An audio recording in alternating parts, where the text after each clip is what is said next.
Kwasi Bredoumi Soumaïla, coordonnateur de la grande cellule de la communication, porte-parole du PDCIRDA, était face à la presse aujourd'hui au siège du parti à Cocody. Il s'est prononcé sur la vie du PDCIRDA, de l'activité parlementaire en liaison avec la vie de la nation et les autres activités nationales et internationales. En ce qui concerne le PDCIRDA, le conférencier a affirmé que son parti s'est véritablement positionné comme le plus solide et le plus attirant des partis politiques du pays.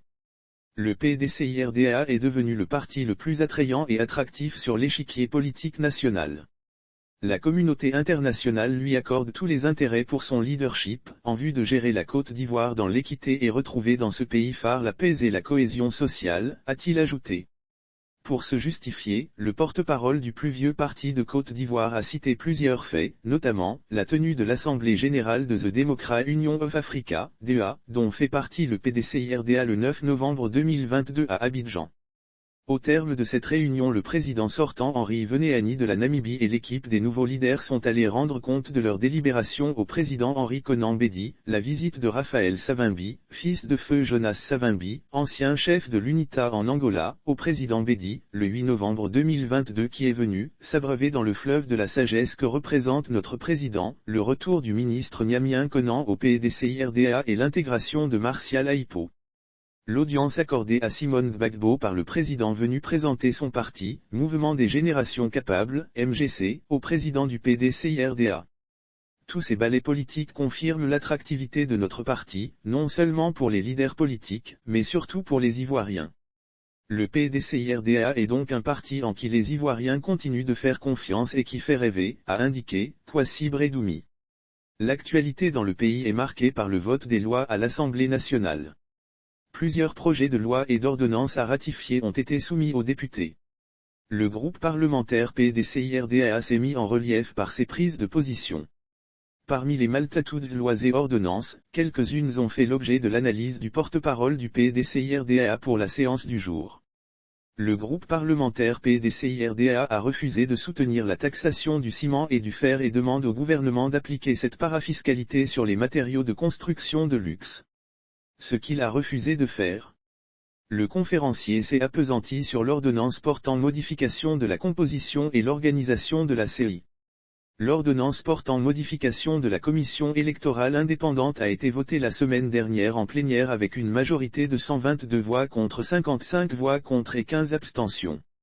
En commission, le PDCIRDA et le PPA ont voté abstention et ont laissé une porte pour des négociations d'un haut niveau pour trouver un compromis politique, comme cela a été proposé au moment du dialogue politique. Que les Ivoiriens et les amis de la Côte d'Ivoire se souviennent que tous les conflits majeurs de ces derniers temps sont partis des élections mal organisées et la CEI a toujours été au cœur de ces conflits. Le RDR dans l'opposition a été virulent contre les élections qu'il jugeait biaisées d'avance.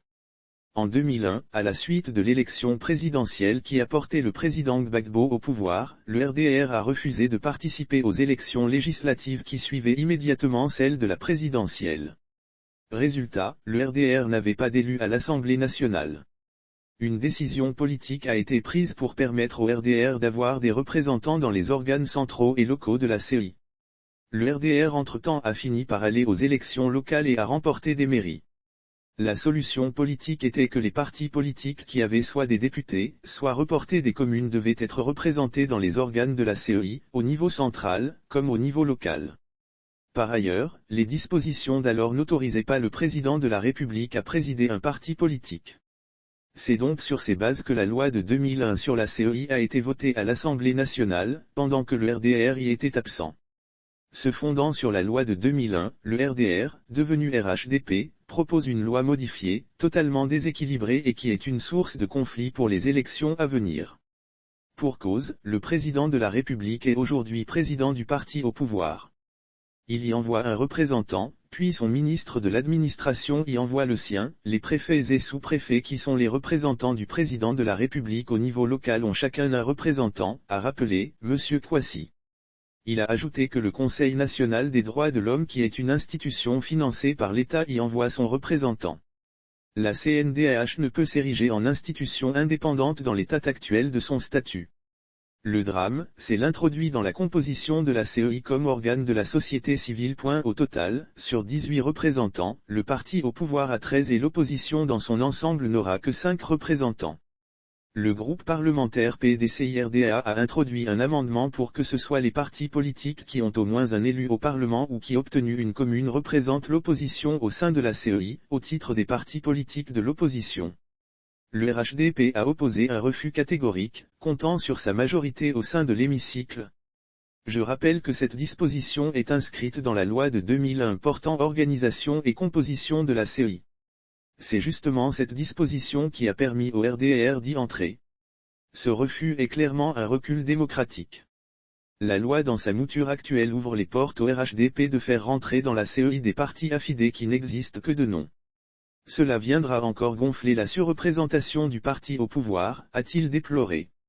Selon lui, la question du basculement automatique des nouveaux majeurs sur la liste électorale est une porte ouverte à la fraude. Ce sont donc des indices qui ne permettent pas au PDCIRDA et à la majorité des Ivoiriens d'avoir confiance en cette CEI dans sa configuration actuelle. Peut-elle s'élever au-dessus des pressions et de ses accointances pour disposer d'une goutte d'indépendance et conduire une restructuration équilibrée du découpage électoral? Rappelons que le découpage électoral actuel donne d'emblée un avantage numérique au parti au pouvoir, a mentionné le coordonnateur. Il prévient le pouvoir en place que PDCIRDA ne cédera pas cette fois-ci. C'est pourquoi il prend la communauté internationale et nationale à témoin. Ensemble avec nos alliés, nous mènerons tous les combats démocratiques pour que notre pays retrouve l'équité, la justice et la paix.